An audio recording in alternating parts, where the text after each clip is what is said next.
రావంతపురంలో ఇట్లుందన్నా మేము శంకరపల్లి కలిపి మమ్మల్ని ఇట్లా ఆగం చేసిరన్నా అని చెప్పినాము. ఆ సమస్య గురించి మాట్లాడుతున్నాడు. మొన్న ఎలక్షన్లు వచ్చిన నుంచి ఒక 6 నెలలు సంవత్సరం నుంచి రామంతపురం లోపల ఎన్ని గుంతలు పడ్డాయి, ఎన్ని స్కూల్ బస్సులు రాకున్నా గుడికాడ పోయి ప్రతి ఒక్క పిల్లల్ని ఇచ్చిపెట్టి వచ్చిర్రు.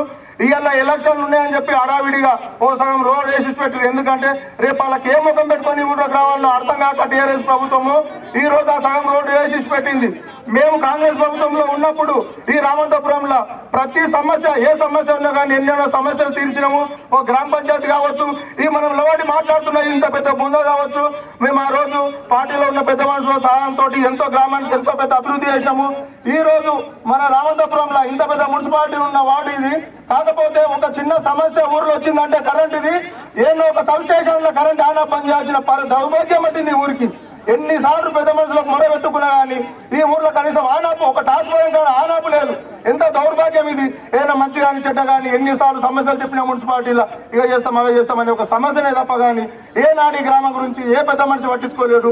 కాబట్టి మనం వెనకటికి మన 10 ఏళ్ల కింద మన ప్రభుత్వం కాంగ్రెస్ ప్రభుత్వం ఉన్నప్పుడు ఈ ఊర్లో ఎన్ని అభివృద్ధి పనులు జరిగినాయి మీకు ఇక్కడ ఉన్న అందరికీ తెలుసు.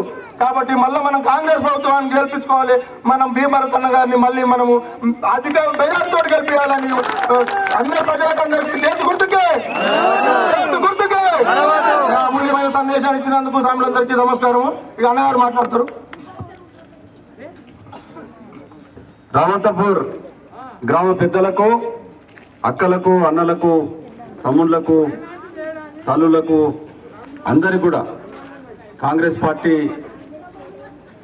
స్థానిక నాయకులు భూషణం గారు, ఎక్స్ సర్పంచ్ నరసింహులు గారు, సంజీవ గారు, కృష్ణయ్య గారు, అదేవిధంగా కాంగ్రెస్ పార్టీ రాష్ట్ర నాయకులు పెద్దలు ఉదయమోహన్ రెడ్డి గారు, సమన్వయ కమిటీ చైర్మన్ చెప్పుల సత్యనారాయణ రెడ్డి గారు,